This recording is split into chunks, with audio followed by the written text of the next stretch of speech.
Some places don't forget your name. They wait for you, just the same. They hold your steps, your sigh, your pace, and keep your memories in their space. This is the story of one warm June, of quiet walks and soft monsoon, of a teacher named Amara, tired, needing rest, and a cottage where her heart felt best. Love lived on in stone and tree, in falling rain and cups of tea. A summer calm, no rush, no sound, just echoes soft all around. A summer of quiet echoes. When summer vacation began, I felt completely worn out. Teaching had taken every last bit of my energy. With all the lesson plans, staff meetings, and restless students, I hadn't had a moment to breathe. My head was full, my body was heavy, and my heart, well, it just felt a little tired. I didn't know exactly what I needed, but I knew I needed to be somewhere far from noise. Somewhere I could just exist. That's when I remembered my grandparents' old cottage by the lake. They were gone now, but the house was still there. I hadn't been back in years, but I felt like I needed the quiet, so I packed a small bag and went alone. When I arrived, the house stood just as I remembered, surrounded by tall trees, wildflowers, and soft grass. It looked like a painting. The lake shimmered nearby, peaceful and still. As I stepped onto the porch, I noticed how the wooden floor creaked gently under my feet. That sound brought back a memory of Grandpa sitting in his chair with his morning tea, tapping his fingers to an old song, waiting for the sunrise. I stood there for a while, letting the breeze touch my face, listening to the same silence he used to love. Inside, the house was quiet, but alive with old scents. Dry wood, soft cotton, something faintly floral. I cleaned the room slowly, taking my time with each corner. Dust clung to the shelves, so I brushed it away and watched it float in the light. The old linens lay in a heap. I folded them neatly, pressing out the wrinkles with my hands. That first evening, I made dinner in the small kitchen. As I stirred the pot, I remembered Grandma standing behind me once,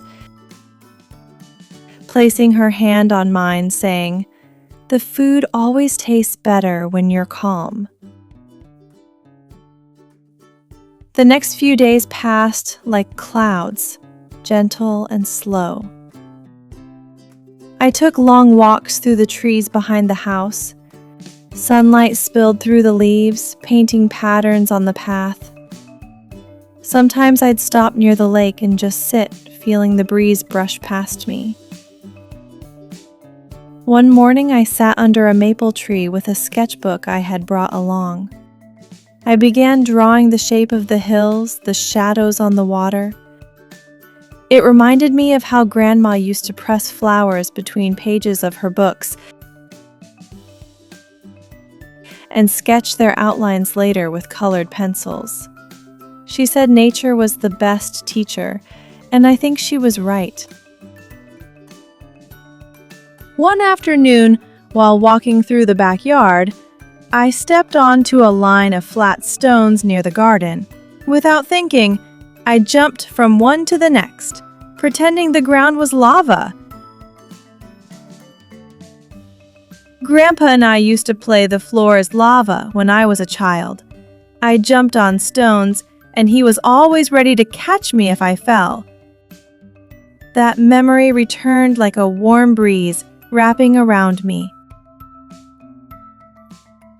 A few days later, I was taking a nap with the window open and a warm breeze coming in. Suddenly, I heard a loud rumble. It was the clouds getting ready to rain. I rushed outside, only to find out my dream was about to come true. I had always wanted to dance in the rain in a forest. I had seen it in movies and dreamed of doing it one day. The sky was gray, and the rain began to fall through the trees. I walked into the forest. The ground was soft and wet under my feet. When I reached a small clearing, I stopped and looked up. The rain touched my face and arms. My clothes were getting wet, but I didn't care.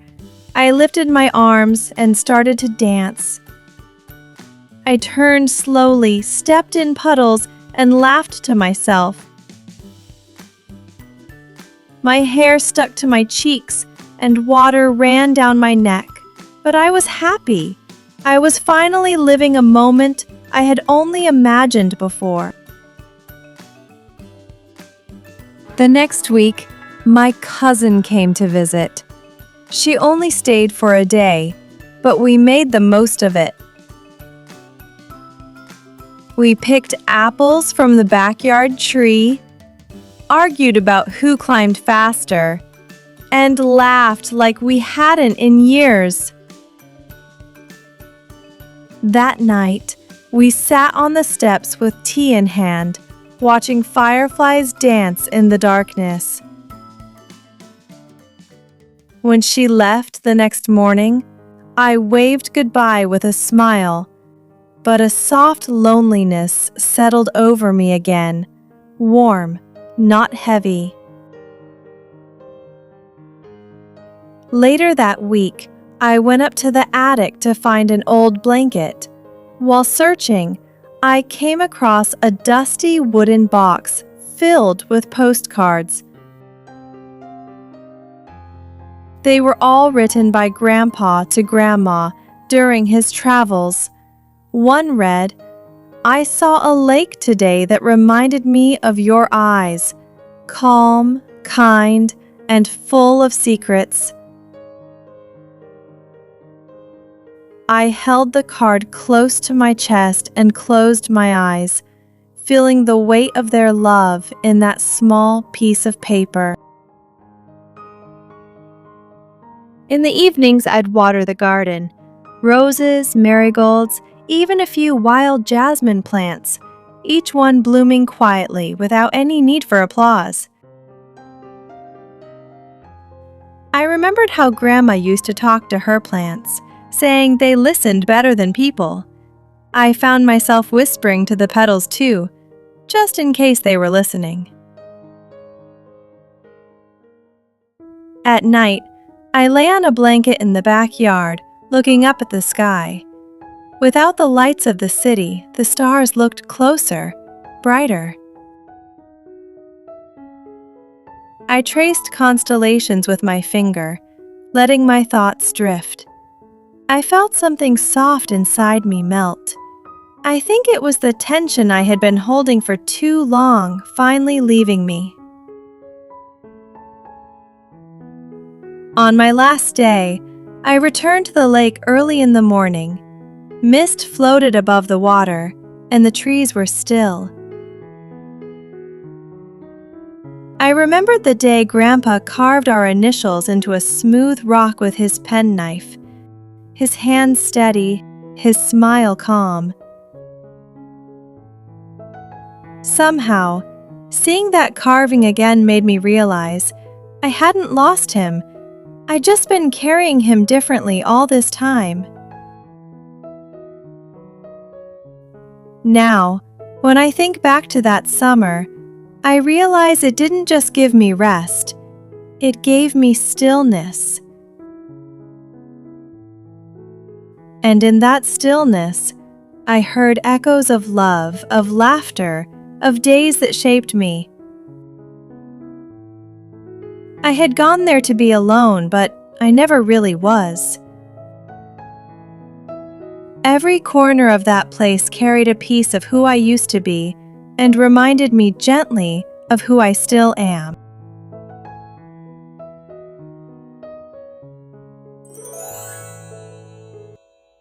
Now, let's take a minute to look at some words and phrases from the story.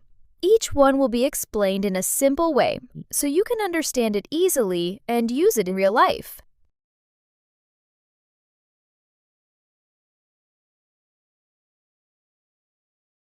Worn out, meaning so tired that you have no energy left. When summer vacation began, I felt completely worn out. In this sentence, worn out shows she was extremely tired from all the hard work at school and needed a quiet break. Every last bit, meaning all of something, nothing left behind. Teaching had taken every last bit of my energy. Here, every last bit means teaching drained her completely. She had no energy left at all. Far from noise, meaning a peaceful place without loud sounds. I knew I needed to be somewhere far from noise, somewhere I could just exist. In this line, far from noise tells us she wanted a quiet place, away from busy life and loud people. Creak gently, meaning made a soft squeaky sound. I noticed how the wooden floor creaked gently under my feet. Here, creak gently means the old wooden floor made a soft squeak as she stepped, a sound that made her feel at home. Alive with old scents, meaning filled with old familiar smells. Inside, the house was quiet but alive with old scents. In this line, alive with old scents shows the house still held smells from her childhood, making her feel safe. Faintly floral, meaning a very soft flower smell. Inside, the house was quiet but alive with old scents, dry wood, soft cotton, something faintly floral. Here, faintly floral means there was a light, soft flower smell mixed with other homey scents. Old linens lay in a heap, meaning old sheets and cloths were lying in a messy pile. The old linens lay in a heap. I folded them neatly, pressing out the wrinkles with my hands. In this sentence, old linens lay in a heap tells us the sheets were messy on the floor before she folded them. Stirred the pot, meaning mix food cooking in a pot. As I stirred the pot, I remembered Grandma standing behind me once. Here, stirred the pot shows she was cooking something warm, which brought back sweet memories of Grandma. Days passed like clouds, meaning days went by slowly and gently. The next few days passed like clouds, gentle and slow. In this line, passed like clouds means her days were soft, peaceful, and moved without rush. Breeze brushed past me, meaning a soft wind touched me gently. Sometimes I'd stop near the lake and just sit, feeling the breeze brush past me. Here, breeze brush past me means she felt the gentle wind touch her face while sitting calmly. That memory returned like a warm breeze wrapping around me, meaning the memory came back softly and made me feel warm inside. That memory returned like a warm breeze wrapping around me.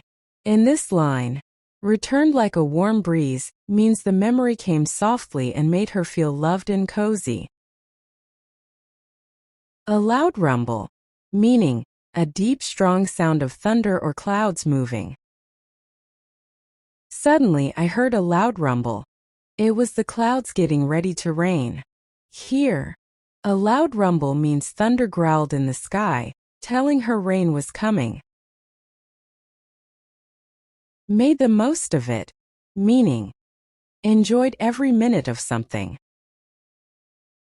She only stayed for a day, but we made the most of it. In this sentence, made the most of it shows they enjoyed every moment together, not wasting any time. Soft loneliness settled over, meaning a gentle feeling of being alone. A soft loneliness settled over me again, warm, not heavy.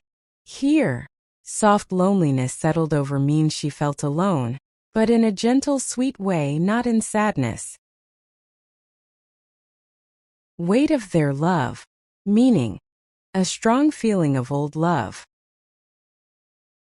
Feeling the weight of their love in that small piece of paper. In this line, weight of their love means she could feel how deep and strong her grandparents' love was, just by holding the paper. Without any need for applause, meaning no need to be praised or noticed. Each one blooming quietly, without any need for applause. Here, without any need for applause, means the flowers grew beautifully in silence, showing her that quiet things can be special too. Trace constellations with my finger, letting my thoughts drift, meaning moved my finger along star patterns and thought calmly. I traced constellations with my finger, letting my thoughts drift. In this line, trace constellations means she connected the stars with her finger and let her mind relax. Carved initials, meaning cut names, first letters into something as a memory. Grandpa carved our initials into a smooth rock with his penknife. Here, carved initials means Grandpa cut their names' first letters into a rock to keep their love alive forever. Echoes of love, of laughter, of days that shaped me, meaning soft memories that remind me of love and old happy times. In that stillness I heard echoes of love, of laughter, of days that shaped me. In this sentence, echoes of love means she felt old, happy memories of family and laughter surrounding her. They hold your steps, your sigh, your pace. This line means the place remembers everything about you. Your footsteps, your quiet sighs, and your pace, the way you move. It keeps those tiny moments safe like little pieces of you. Love lived on in stone and tree, in falling rain and cups of tea. This line shows that love stays alive in everything, strong stone, old trees, the rain falling softly, and even in a simple cup of tea. Just echoes soft all around. This line means the whole place is filled with gentle whispers of old memories, soft, calm, and comforting like a warm hug.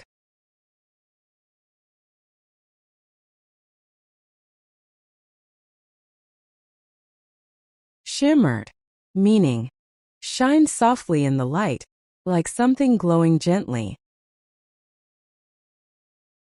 Clung, meaning stuck tightly to something. Pressing out the wrinkles, meaning making cloth smooth and flat again by pushing out the creases. Clearing, meaning an open space inside a forest or among trees. Stepped in puddles, meaning walked into small pools of water. Mist floated, meaning light fog or cloud moving slowly in the air.